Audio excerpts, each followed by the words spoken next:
Hello future educators, कैसे हैं आप सब। चैनल पर आपका स्वागत है। सबसे पहले तो उन सभी को बहुत बहुत बधाई जिन्होंने टीयर 1 क्लियर कर लिया है, लेकिन असली परीक्षा तो अब शुरू हुई है। KBS PRT special educator tyre 2 की जंग अभी बाकी है। और याद रखिए, यहाँ सिर्फ रटने से काम नहीं चलेगा, हमें कॉन्सेप्ट को फील करना पड़ेगा, उसकी गहराई को समझना होगा। स्क्रीन पर आप हमारी आज की पहली स्लाइड देख रहे हैं और नीचे छोटा सा स्टिकी नोट्स लिखा है, क्विक रिवीजन या इम्पोर्टेंट रिवीजन का। मैं ये नहीं कह रही कि हमारे एग्जाम का ये पैटर्न है। आज हम शुरू कर रहे हैं एनाटॉमिकल, साइकोलॉजिकल और physiological limitation and characteristic related to area of disability.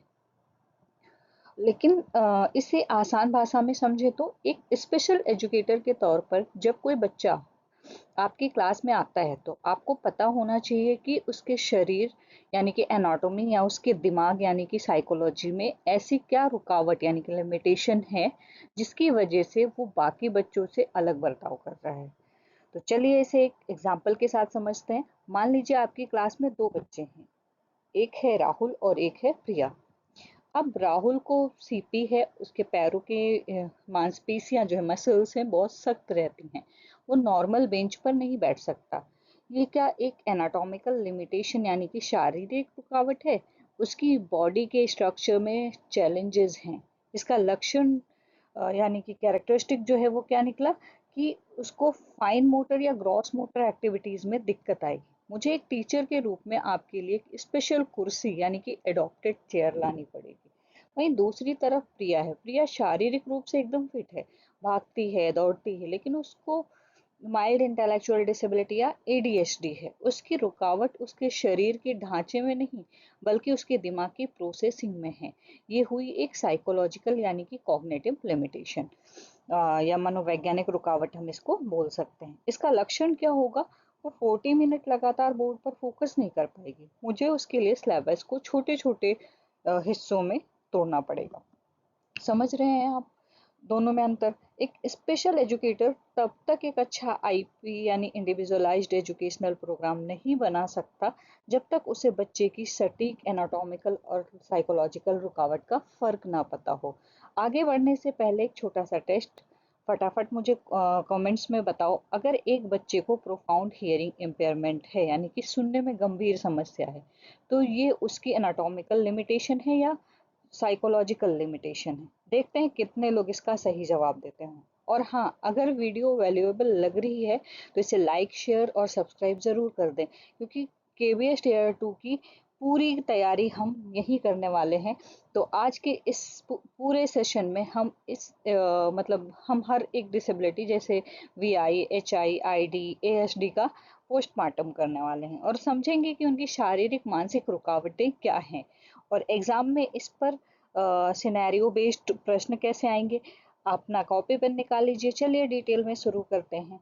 ठीक है, आप कमेंट्स में ज़रूर देना। और अगर आपको ये कॉन्सेप्ट सीधे दिमाग में फिट हो रहे हैं तो वीडियो को लाइक शेयर और सब्सक्राइब करना मत भूलना। आपका एक लाइक मुझे आपके लिए और बेहतरीन कंटेंट लाने के लिए मोटिवेट करता है। चलिए अब आगे बढ़ते हैं। अब अपनी स्क्रीन पर इस फ्लो चार्ट को थोड़ा सा हम डिकोड करेंगे, थोड़ा सा नहीं मतलब इजी लैंग्वेज में हम इसको डिकोड करेंगे।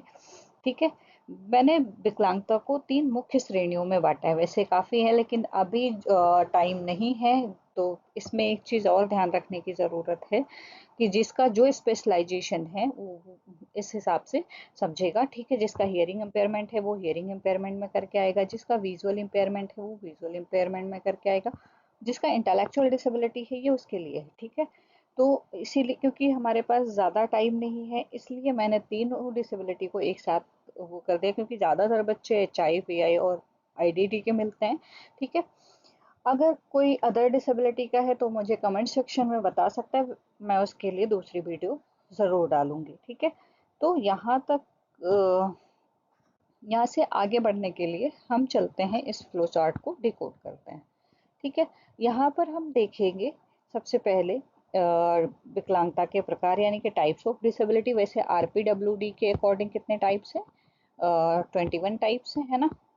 तो वो 21 टाइप्स हैं, लेकिन यहाँ पर हम 3 प्रकार के दिव्यांगता को डिकोड करने वाले हैं, क्योंकि टाइम हमारे पास कम है और उसके चलते हम क्या करेंगे, इसको थोड़ा शॉर्ट में करेंगे और कॉन्सेप्ट को पूरा समझाने की कोशिश करूँगी। ठीक है, शॉर्ट एंड स्वीट। तो अब यहाँ पर जो सबसे पहला सर्कल देखिए कौन सा है, हियरिंग इम्पेयरमेंट का है, यानी कि श्रवण बाधिता। इसके साथ मैंने एक ईयर का पिक्चर यहाँ पर बनाया है। समस्या क्या है, सुनने व बोलने में। यहाँ पे क्लासरूम का एक रियल लाइफ एग्जांपल लेते हैं।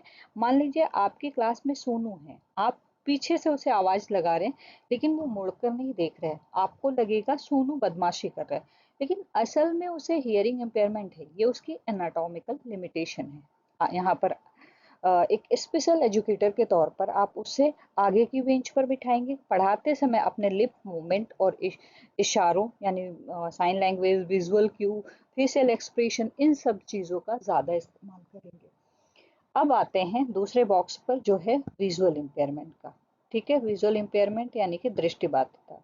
ठीक है, यहाँ पर समस्या क्या है, देखने में समस्याएं हैं। ठीक है, तो एक एग्जाम्पल के साथ इसको भी समझते हैं। क्लास में नेहा क्या करती है, बार बार अपनी आंखें मल रही है या बोर्ड पर लिखा पढ़ने के लिए बिल्कुल आगे आ जाती है। ये क्या है, ये भी एक प्रकार का एनाटॉमिकल लिमिटेशन है। आप उसके लिए क्या करेंगे, आप उसके लिए लार्ज प्रिंट यानी कि बड़ी अक्षरों वाली किताबें लाएंगे, या अगर पूरी तरीके से दृष्टि बाधित है तो ब्रेल लिपि और ऑडिटरी संसाधनों का इस्तेमाल करेंगे।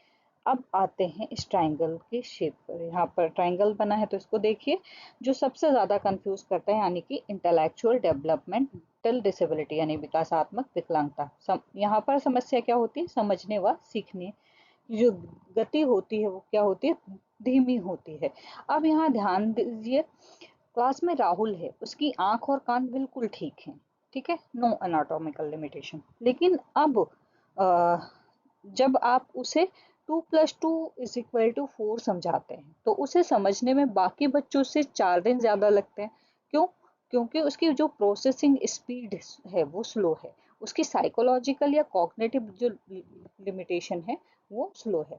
यहाँ ब्रेल या मशीन काम नहीं आएगी, यहाँ क्या काम आएगा, यहाँ काम आएगा आपका पेशेंस, आपका कॉन्सेप्ट को, मतलब आपको क्या करना पड़ेगा, जो कॉन्सेप्ट है उसको टुकड़ों में तोड़ना पड़ेगा, टास्क एनालिसिस करने पड़ेंगे और उसे कंक्रीट यानी कि मूर्त चीजों जैसे कंकड़ या उंगलियां जैसे रियल ऑब्जेक्ट जो उसके सामने प्रत्यक्ष रूप से लाके हम दिखा सके, उससे गिनना सिखाना होगा। ठीक है, तो यहाँ तक कॉन्सेप्ट क्लियर है। अगर ये कॉन्सेप्ट क्लियर है तो आगे बढ़ते हैं और इनको एक एक करके डिकोड करते हैं। चलिए दोस्तों, अब अपने फ्लो चार्ट के पहले हिस्से को थोड़ा जूम इन करते हैं। स्क्रीन पर देखिए, हम बात कर रहे हैं किसकी, हियरिंग इम्पेयरमेंट के एनाटॉमिकल लिमिटेशन की यानी कि शारीरिक बाधाओं की। ठीक है, इस कान के डायग्राम को आप ध्यान से देखिए, हम इसको डिकोड करने वाले हैं। तो हम मेडिकल स्टूडेंट की तरह रटेंगे नहीं, बल्कि एक स्पेशल एजुकेटर की तरह हमें इसको समझना है। कैसे समझना है, जैसे आवाज जो है वो क्या करती है, हमारे कान मतलब आउटर ईयर से होते हुए मिडिल ईयर, फिर उसके बाद कॉकलिया में, फिर नर्व से ब्रेन तक जाती है। ठीक है, इतना तो आपको पता है।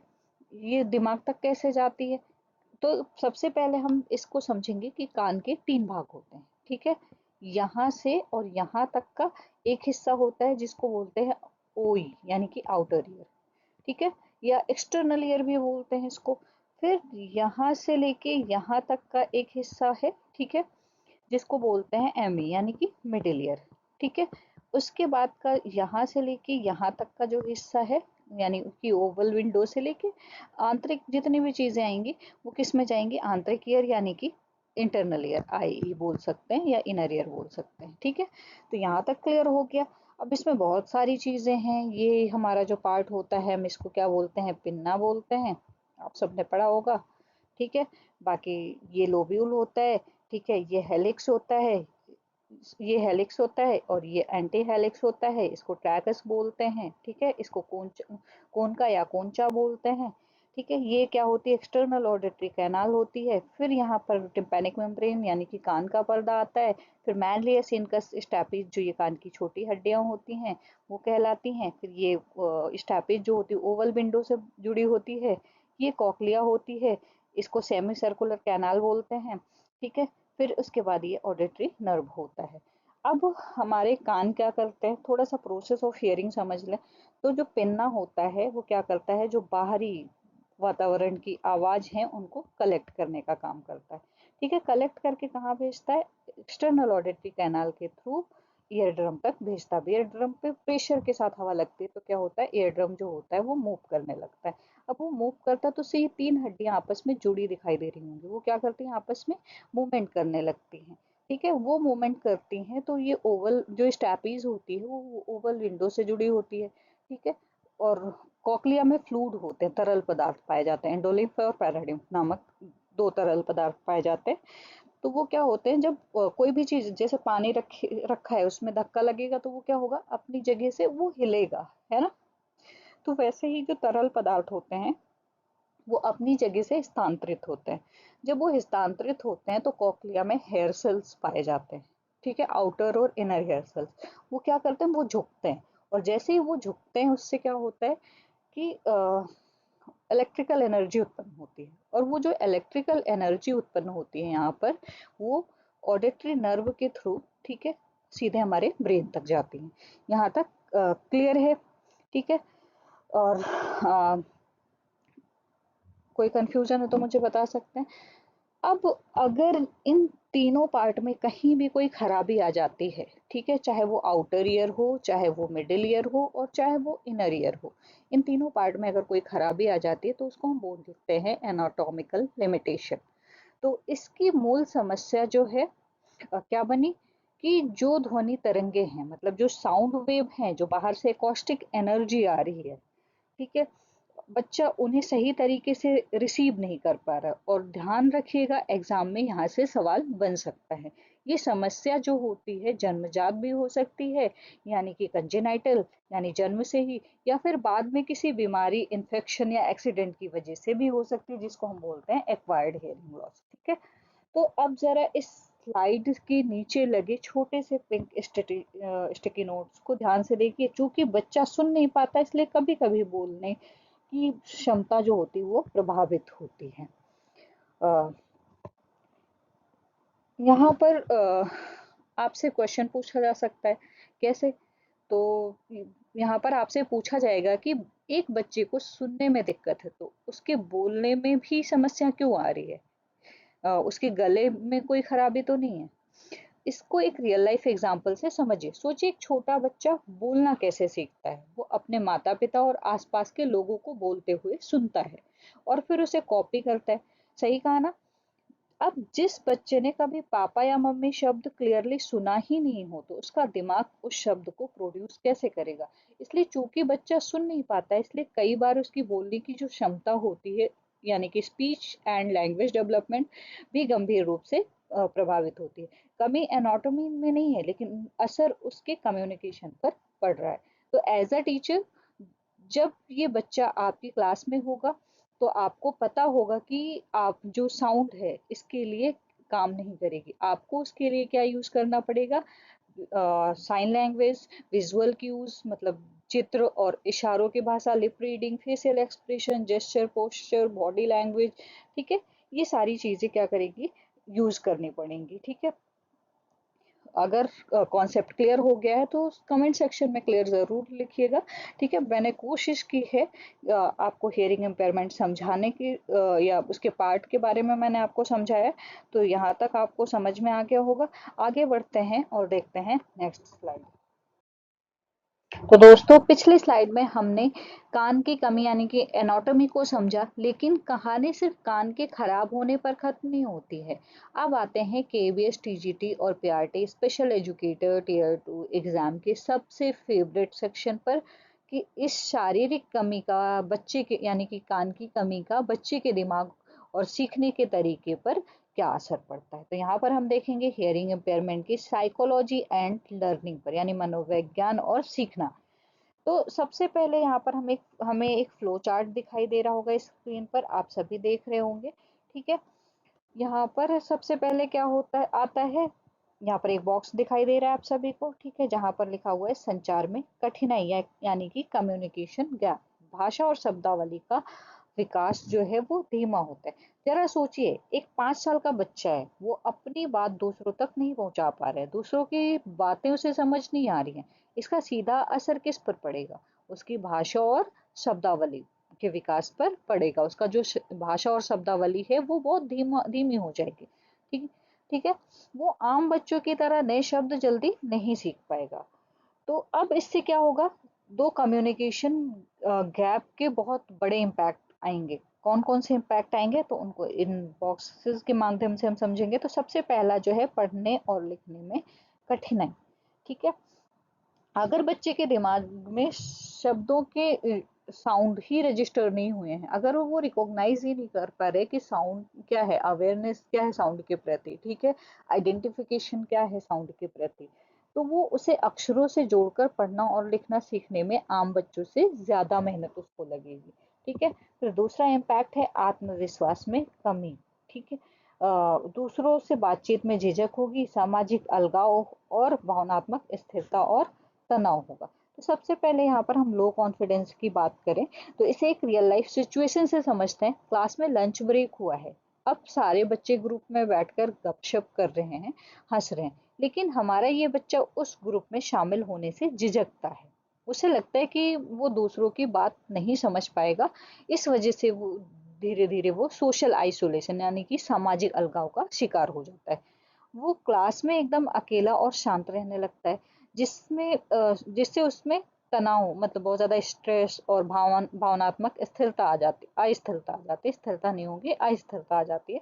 यही उसकी क्या होगी? साइकोलॉजिकल लिमिटेशन होगी। अब आप एक स्पेशल एजुकेटर हैं, रोना धोना तो हम करेंगे नहीं, हम क्या ढूंढेंगे? सॉल्यूशन। ठीक है। तो नीचे यहाँ पर एक सर्कल दिखाई दे रहा होगा। ठीक है। अब हम क्या क्या तरीके अब अपना सकते हैं सिखाने के लिए, सीखने के तरीके यानी कि लर्निंग स्ट्रेटेजी। तो यहाँ पर हम लिप रीडिंग से सिखा सकते हैं, साइन लैंग्वेज है, विजुअल मीडियम है। ठीक है। तो इसको आप स्टार मार्क कर सकते हैं। ऐसे बच्चों के लिए दृश्य माध्यम यानी कि विजुअल मीडियम से सिखाना सबसे बेहतर होता है। यहाँ पर इसको हाईलाइट भी कर दिया है मैंने, दृश्य माध्यम से सीखना सबसे बेहतर होता है। ठीक है। तो जो चीज वो कान से नहीं सुन पा रहा है, वो उन्हें आंखों से दिखाइए। Charts, video, smart board, flash card, ये सब इनके लिए जादू का काम करते हैं। तो दोस्तों, मुझे पूरी उम्मीद है कि आपको एनाटॉमी और साइकोलॉजी का ये पूरा लिंक समझ में आ गया होगा। स्लाइड के हर टॉपिक को इसी तरह डिटेल में समझने के लिए वीडियो को लाइक करें, अपने दोस्तों के साथ शेयर करें और इस चैनल को सब्सक्राइब करना बिल्कुल ना भूलें। आपका एक लाइक और शेयर और सब्सक्राइब हमें आपके लिए ऐसे ही बेहतरीन कंटेंट लाने के लिए मोटिवेट करता है। चलते हैं, आगे बढ़ते हैं और देखते हैं नेक्स्ट स्लाइड। तो दोस्तों, हियरिंग इम्पेयरमेंट को गहराई से समझने के बाद अब हम आते हैं हमारी दूसरी मुख्य दिव्यांगता पर, जो है विजुअल इम्पेयरमेंट। यानी कि यहाँ पर हम देखेंगे एनाटॉमिकल लिमिटेशन यानी कि शारीरिक बाधाएं। तो जो शारीरिक बाधाएं हैं उनको हम देखेंगे। तो यहाँ पर एक पिक्चर दिखाई दे रही होगी, इसको थोड़ा ध्यान से देखना। ठीक है। हम किसी चीज को भी देखते कैसे हैं, ये सब जैसे हमने हेयरिंग की प्रोसेस पढ़ ली, वैसे है देखने की प्रोसेस। तो हम देखते कैसे हैं? जब रोशनी हमारे आंख तक जाती है तो सबसे पहले सामने वाला हिस्सा जो है यहाँ पर दिखाई दे रहा है। ठीक है। जिसको क्या बोलते हैं? कॉर्निया बोलते हैं। ठीक है। कॉर्निया से टकराती है, फिर वो पीछे के पर्दे पर जाती है, जिसे हम क्या बोलते हैं? रेटिना बोलते हैं। यहाँ पर रेटिना दिखाई दे रहा होगा आप सभी को। ठीक है। उसके बाद क्या होता है? वहां से एक तार, जिसे हम क्या बोलते हैं? ऑप्टिक नर्व बोलते हैं। क्या बोलते हैं? ऑप्टिक नर्व कहते हैं। उस तस्वीर को मैसेज के रूप में हमारे दिमाग यानी कि ब्रेन तक ले जाती है। अब अगर जन्म से या किसी चोट या बीमारी की वजह से इन तीनों में से किसी भी हिस्से जैसे कॉर्निया, रेटिना या ऑप्टिक नर्व में से कोई डैमेज या खराबी आ जाए तो उसे हम कहते हैं एनाटॉमिकल लिमिटेशन यानी कि शारीरिक सीमा कहते हैं। ठीक है। अब दाईं तरफ इस बॉक्स को ध्यान से देखें। यहाँ पर एक बॉक्स दिखाई दे रहा होगा आपको। ठीक है। इसको ध्यान से पढ़िए। अगर आंख के स्ट्रक्चर में ये गड़बड़ी है तो क्लासरूम में बच्चे को क्या दिक्कतें आएंगी? मान लीजिए आपकी क्लास में एक बच्चा है सुमित, जब भी क्लास की ट्यूबलाइट जलती है तो वो अपनी आंखें सिकोड़ लेता है। क्यों? क्योंकि उसे प्रकाश के प्रति बहुत ज्यादा संवेदनशीलता है, यानी कि लाइट सेंसिटिविटी है। उसे बोर्ड पर लिखा हुआ धुंधला दिखाई देता है और दूर से आ रहे टीचर या दोस्तों को पहचानने में कठिनाई होती है। अब इस स्लाइड के नीचे बने इस स्केल को थोड़ा ध्यान से देखिए। दृष्टिबाधिता का मतलब यहाँ पर दो चीजें हैं, आंशिक दृष्टि यानी कि पार्शियल विजन, और दूसरा है पूर्ण अंधापन यानी कि टोटल ब्लाइंडनेस। तो दृष्टिबाधिता जो है यानी कि पूर्ण अंधापन जो है, टोटल ब्लाइंडनेस है, इसका मतलब सिर्फ पूरी तरीके से अंधा होना नहीं होता है, एक स्पेक्ट्रम है। एक छोर पर आंशिक दृष्टि और दूसरी छोर पर क्या है, जिसे हम आंशिक दृष्टि को और हम क्या बोलते हैं, लो विजन भी कहते हैं। ऐसे बच्चे क्या करते हैं, मोटे चश्मे, ठीक है, या फिर लार्ज प्रिंट वाली किताबें पढ़ सकते हैं। इसे स्केल के दूसरे छोर पर देखिए, जो दूसरा छोर क्या है, पूर्ण अंधापन यानी कि टोटल ब्लाइंडनेस। अब यहाँ पर टोटल ब्लाइंडनेस है जहाँ रोशनी का बिल्कुल भी एहसास नहीं होता। यहाँ पर आपको एक टीचर के रूप में ब्रेल लिपि और ऑडिटरी संसाधनों का इस्तेमाल करना होगा बच्चों को समझाने के लिए। तो एक स्पेशल एजुकेटर के रूप में आपकी जिम्मेदारी ये पहचानना है कि बच्चा इस स्केल पर कहाँ खड़ा है और उसी हिसाब से अपने टीचिंग मेथड में चेंज करना है। यहाँ तक क्लियर है दोस्तों? KVS TGT special educator tier 2 exam crack करने के लिए ऐसे कॉन्सेप्ट शीशे की तरह क्लियर होना बहुत ज़रूरी है।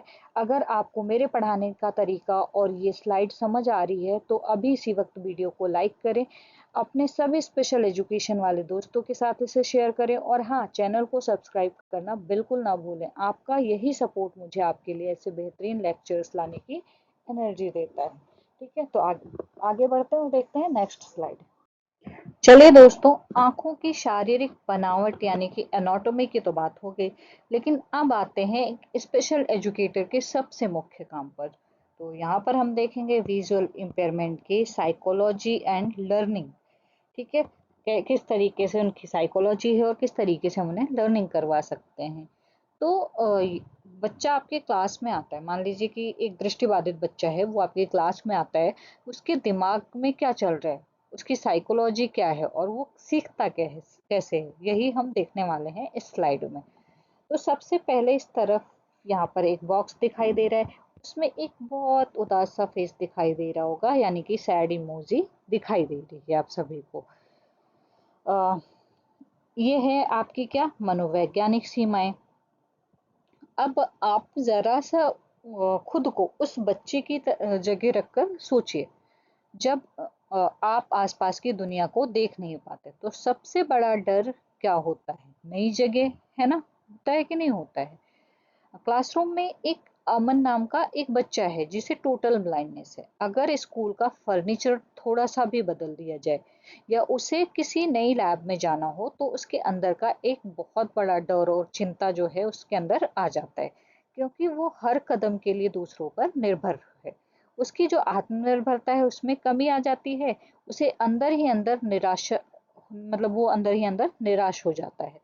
यही कारण है ऐसे बच्चों का जो सेल्फ कॉन्फिडेंस होता है वो कई बार बहुत लो हो जाता है।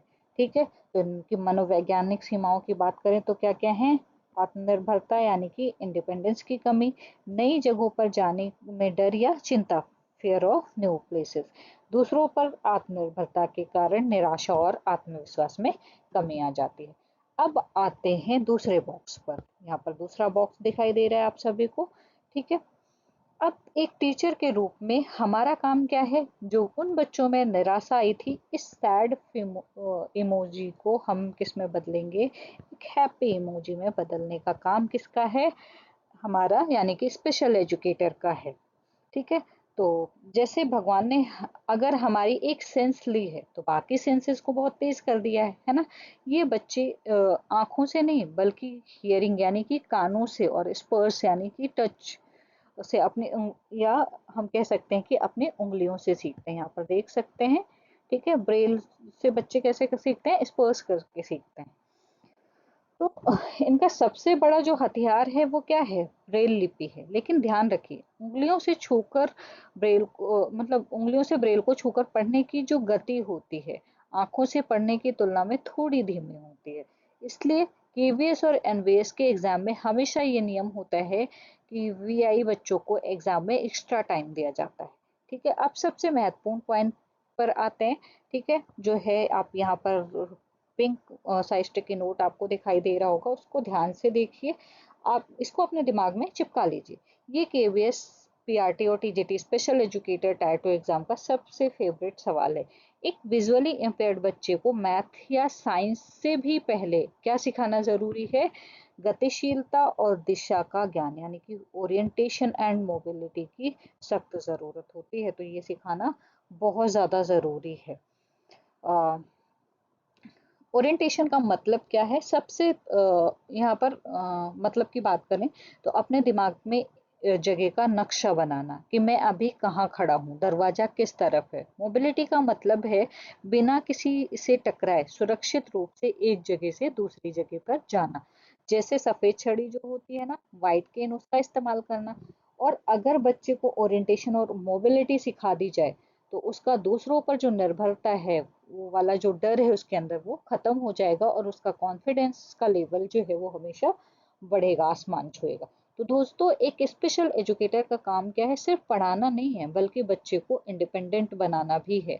अगर आपको ये कॉन्सेप्ट सीधे दिमाग में फिट हो रहे हैं तो वीडियो को अभी लाइक करें और अपने स्टडी ग्रुप में शेयर करें और हमारे चैनल को सब्सक्राइब जरूर करें, ताकि केवीएस टायर 2 की कोई भी इम्पोर्टेंट क्लास आपसे मिस ना हो। तो चलिए आगे बढ़ते हैं और देखते हैं नेक्स्ट स्लाइड। चलिए दोस्तों, कान और आंख का कॉन्सेप्ट तो हमने अच्छे से समझ लिया, लेकिन अब सीट बेल्ट बांध लीजिए। जो आईडी के स्पेशल एजुकेटर हैं, ये उनके लिए बहुत ज़्यादा ज़रूरी है, क्योंकि अब हम इंटेलेक्चुअल डिसेबिलिटी पर आ रहे हैं।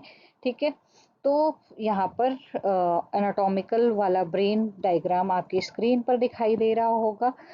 अक्सर जब हम इंटेलेक्चुअल डिसेबिलिटी का नाम सुनते हैं तो हमें लगता है कि ये सिर्फ धीमे सीखने, यानी कि स्लो लर्निंग या दिमाग की साइकोलॉजिकल समस्या है। लेकिन रुकिए, इस स्लाइड को ध्यान से देखिए। इसकी शुरुआती मतलब जो इसकी शुरुआत भी एनाटॉमी है, ये कैसी है? शरीर की बनावट से होती है। ठीक है, जो शुरुआती एनाटॉमी है वो कैसी होती है? शरीर के बनावट से होती है। ठीक है, तो इस दिमाग के चित्र के बाईं तरफ देखिए, लिखे पॉइंट्स को पढ़िए। मस्तिष्क के विकास में कमी नहीं है, कमी है। ठीक है, अंडर डेवलप्ड ब्रेन। अब ये जो अंडर डेवलप्ड ब्रेन है, ठीक है, यानी कि ये क्या है? न्यूरोलॉजिकल समस्याएं हैं। जब बच्चा माँ के गर्भ में, यानी कि वॉर्म में होता है, या जन्म के समय ऑक्सीजन की कमी हो जाती है, तो उसके दिमाग का जो स्ट्रक्चर है वो पूरी तरीके से विकसित नहीं हो पाता। उसके दिमाग के तारों, यानी कि जो न्यूरॉन्स हैं, उनमें गड़बड़ी हो जाती है। ये कोई मन का वहम नहीं है, ये एक पक्की एनाटॉमिकल लिमिटेशन है। अब इस डायग्राम के नीचे बनी इस हाथ की तस्वीर पर, यहाँ पर एक हाथ की तस्वीर दिखाई दे रही होगी, इसको थोड़ा ध्यान से देखिए। ठीक है, क्योंकि केबीएस एग्जाम का छुपा हुआ ट्रिक क्वेश्चन यहाँ से पूछ सकते हैं। एक रियल लाइफ सिचुएशन से सोचिए। आपकी क्लास में 8 साल का रवि है, जिसे माइल्ड इंटेलेक्चुअल डिसेबिलिटी है। आप नोटिस करते हैं कि रवि सिर्फ गणित या भाषा में ही पीछे नहीं है, बल्कि अपनी शर्ट के बटन बंद करने, पेंसिल को सही पकड़ने, यानी कि फाइन मोटर स्किल्स, या सीढ़ियों पर बैलेंस बनाकर चढ़ने, यानी कि ग्रॉस मोटर स्किल्स में भी दिक्कत आ रही है। अब आप सोचेंगे कि इंटेलेक्चुअल डिसेबिलिटी तो दिमाग की डिसेबिलिटी है, फिर उसके हाथ पैर क्यों ठीक से काम नहीं कर रहे हैं? इसका जवाब आपकी स्क्रीन पर है, क्योंकि न्यूरोलॉजिकल समस्याएं, ठीक है, यानी कि न्यूरोलॉजिकल इश्यूज हैं बच्चे में। उसका जो न्यूरोलॉजिकल विकास है वो क्या है? धीमा है। इसलिए अक्सर इन बच्चों के मोटर कौशल जो होते हैं वो कमजोर हो जाते हैं। यहाँ तक कि कई बार शारीरिक विकास जो होता है, उनका फिजिकल ग्रोथ भी होता है, आम बच्चों के मुकाबले इनका धीमा होता है।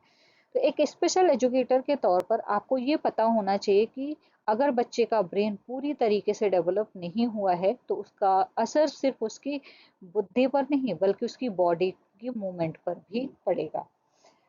क्या ये बारीक पॉइंट, माइनर पॉइंट आपको समझ में आया? एग्जाम में यही छोटी छोटी बातें सिलेक्शन दिलाती हैं। अगर ये कॉन्सेप्ट शीशे की तरह क्लियर हो गया है तो अभी कमेंट्स में ब्रेन टाइप करें। और हाँ दोस्तों, अगर लेक्चर आपको पसंद आ रहा है तो प्लीज़ लाइक करें और अपने स्पेशल एजुकेशन ग्रुप्स में शेयर करें, ताकि लोग इसको देख सकें। और हमारे चैनल को सब्सक्राइब नहीं किया है तो, सॉरी गला मेरा थोड़ा ख़राब हो रहा है, तो इसको सब्सक्राइब कर लें। और कोई भी इम्पोर्टेंट, क्यों सब्सक्राइब करेंगे? ताकि कोई भी इम्पोर्टेंट क्लास आपसे मिस ना हो। ठीक है, बढ़ते हैं और देखते हैं नेक्स्ट स्लाइड। तो दोस्तों, दिमाग की शारीरिक बनावट समझने के बाद अब आते हैं असली मुद्दे पर। एक इंटेलेक्चुअल डिसेबिलिटी का जो बच्चा है उसका दिमाग कैसे काम करता है। तो यहाँ पर हम देखेंगे इंटेलेक्चुअल डिसेबिलिटी की बच्चे की साइकोलॉजी एंड लर्निंग कैसे होती है।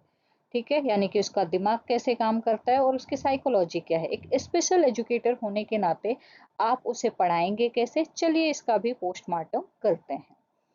तो स्क्रीन पर बाईं तरफ एक बच्चा दिखाई दे रहा है। ठीक है, इस बच्चे के हाथ में बहुत सारे बलून हैं। ठीक है, इसको ध्यान से देखिए।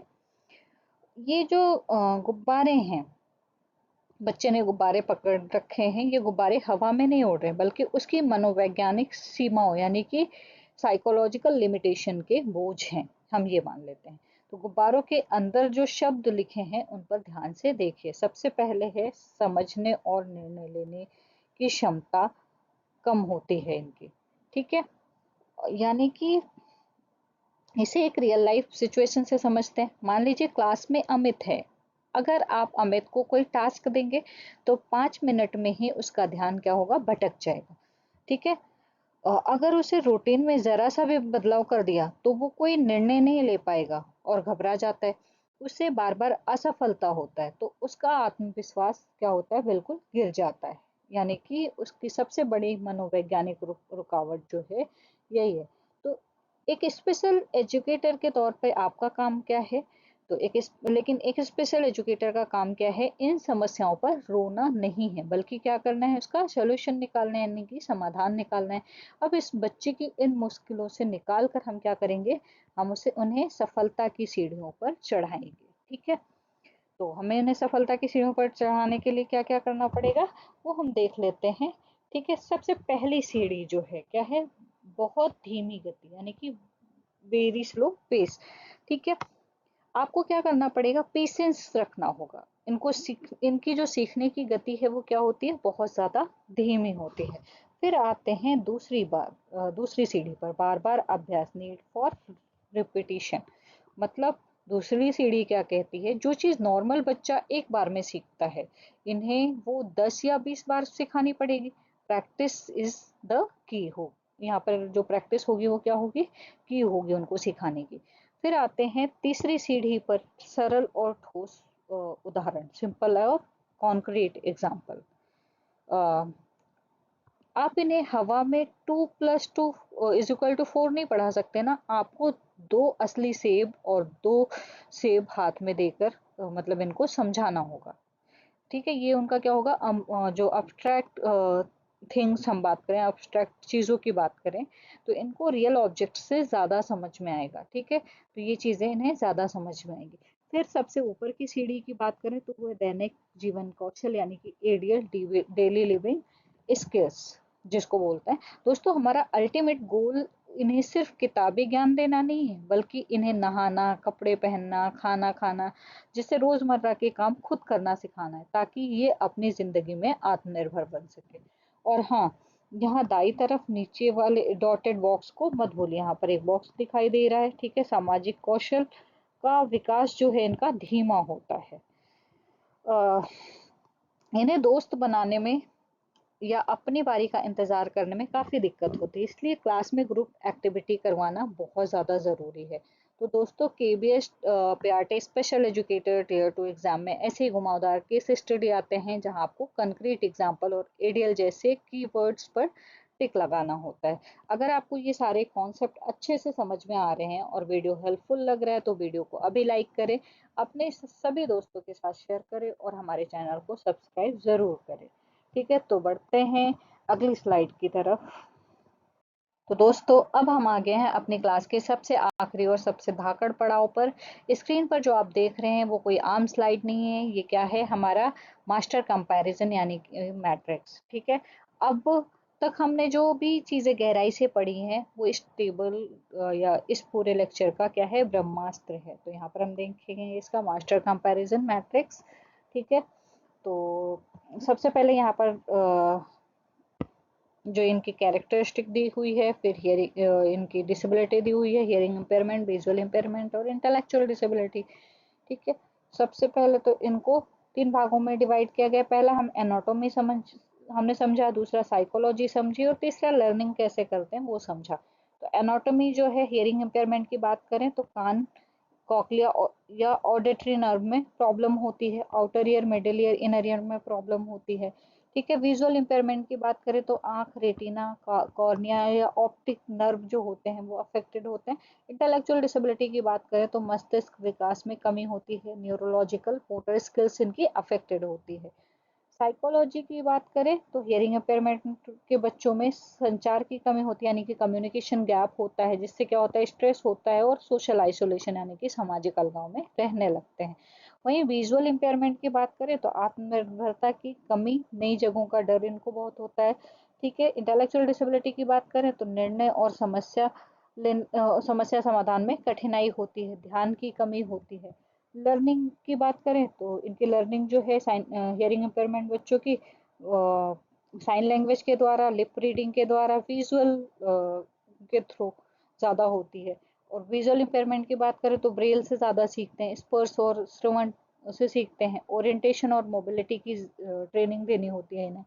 फिर इंटेलेक्चुअल डिसेबिलिटी की बात करें तो बार बार प्रैक्टिस की ज़रूरत पड़ती है, ठोस उदाहरण यानी कि कंक्रीट उदाहरण देने पड़ते हैं, दैनिक जीवन या कौशल यानी कि एडीएल सिखाना पड़ता है। ठीक है, तो देखा आपने कितना आसान हो गया ये तीनों डिसेबिलिटी के बीच का अंतर समझना। एक स्पेशल एजुकेटर के तौर पर अब अगर आपके दिमाग में ये मैट्रिक्स छप गया तो एग्जाम का कोई भी केस स्टडी वाला सवाल आपको हिला नहीं सकता। तो दोस्तों, मुझे पूरी उम्मीद है कि आज के इस सेशन में आपके कॉन्सेप्ट शीशे की तरह साफ हो गए होंगे, यानी कि क्रिस्टल क्लियर। अगर आपको मेरा पढ़ाने का ये तरीका और ये कॉन्सेप्ट या कंटेंट अच्छा लगा तो अभी इस वीडियो को लाइक करें, अपने सभी स्पेशल एजुकेशन वाले दोस्तों और स्टडी ग्रुप में इसे शेयर करें। और हाँ, KVS TGT special educator tier 2 exam की पूरी तैयारी हम इसी चैनल पर करने वाले हैं। तो चैनल का सब्सक्राइब बटन आपके सामने दिख रहा होगा, उसको टच कर दीजिए। ठीक है, घंटी वाला आइकन भी दबा लें ताकि अगली क्लास की नोटिफिकेशन सीधा आपके पास जाए। आज के लिए इतना ही। अच्छे से पढ़ाई करते रहिए, अपना ध्यान रखिए। मिलते हैं अगले क्लास में एक नए और धमाकेदार टॉपिक के साथ। Thank you.